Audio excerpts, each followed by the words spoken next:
Okay, little fact for you. The digital camera was invented in 1975 by this guy. Look at him. Steve Sasson. It weighed a hefty 8 pounds. Doable. And as you can see, it stored images on a cassette tape. Do you remember what that is? Wow, that's a cassette amazing. Tape, We've come a long way since then, but digital cameras still have a few issues. And here to help you fix those problems, we turn to our Mr. Fix-It, TCL senior producer Christian Unser. Here he is.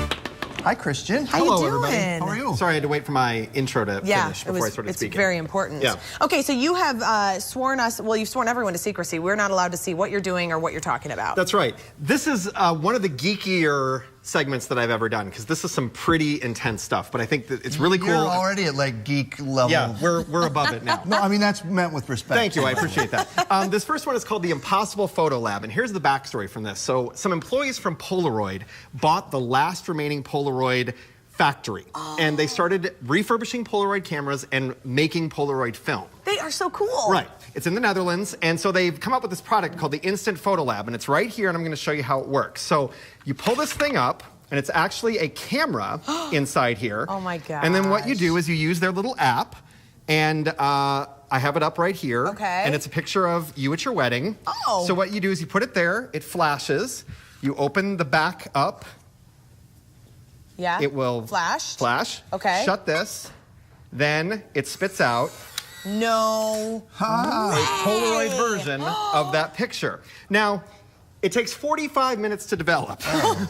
And you have to put it in a dark space. So there's nothing to see. I'm going to put it right here. But here are the results. Voila. So I did this with my family, with some pictures I had taken of them. I did it with some pictures I took of you guys this morning. Oh, yeah. And I think it's really cool. I think it's a really neat way to have that tactile photo that you took a picture of, and you've got it, and you can hang on to it and do stuff with it. I got to tell you, my sister utilized where you can print out some of your Instagram photos. Sure. And for my Christmas gifts, she used those as the gift tags. Yeah. And then she like taped it cool. onto all the tags. And it was so much fun. And then I kept them and I have them hanging up in my house. And you're right, you miss out on that instant developing. This is a blast. Yeah, it's pretty cool. It is a little spendy. You have to kind of commit to that. I look at it like if you were really going to be into vinyl or something that is not as mass produced as it used to be. Yes. There's some expense involved with that. So if you like the stuff and you want to get into this stuff, we have the link and you can pick it up for yourself. It's really cool. I think it's a wonderful idea. Okay, so this next one, I was watching Shark Tank the other night. I don't actually normally catch the show because I'm very busy on Friday nights. I have a huge social calendar.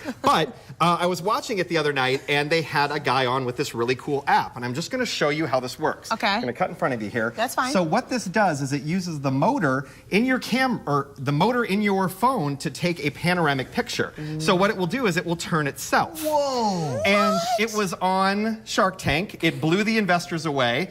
The guy's name's Bruno Francois. He made $500,000 is what they ended up buying in on. Can you guys tell at home that it's actually rotating? Yeah, it is turning itself. You can see the screen. And it is a little slow going.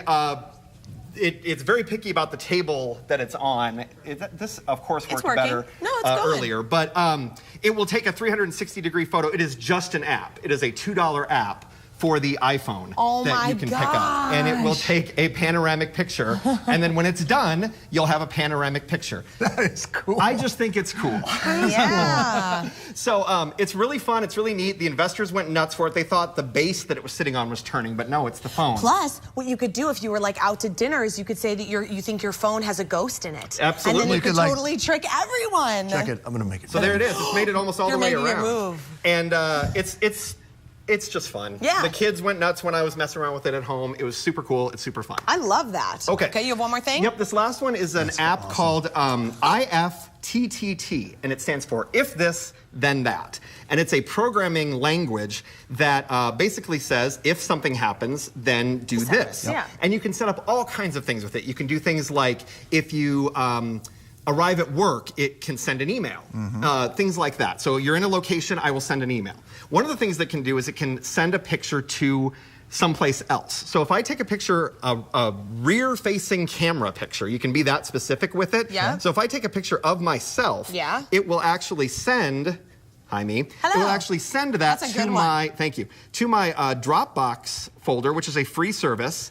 And so almost instantaneously, you can see it's actually coming in right there. There it is. So I took this picture and then it immediately went off site. It's separate from Apple. It's separate from everything. It's its own website that is storing. I just used a Dropbox folder, which is a free service that you can use. And so why do we need this? If you lost your phone right now, those pictures anything you took would have been sent already. Saved. It's off your phone, it's gone, you don't have to do anything, you don't have to worry about it. There's a million things you can do with this app, but that's one of them that's really cool for your photos. Christian, great job. Thank you. Yeah, this is amazing. So we have links to get all this stuff, all the details on our website. Just go to TwinCitiesLive.com and click on fun. Are you obsessed with this? I am. I'm kind of obsessed too. You know, why did they get rid of the first ones in the first place is all I'm It was a saying. colossal mistake. Now the best part about this is you can take a picture of your Polaroid and then upload it online, so you can get it back online. Now that is a great advantage. Wow. Cool.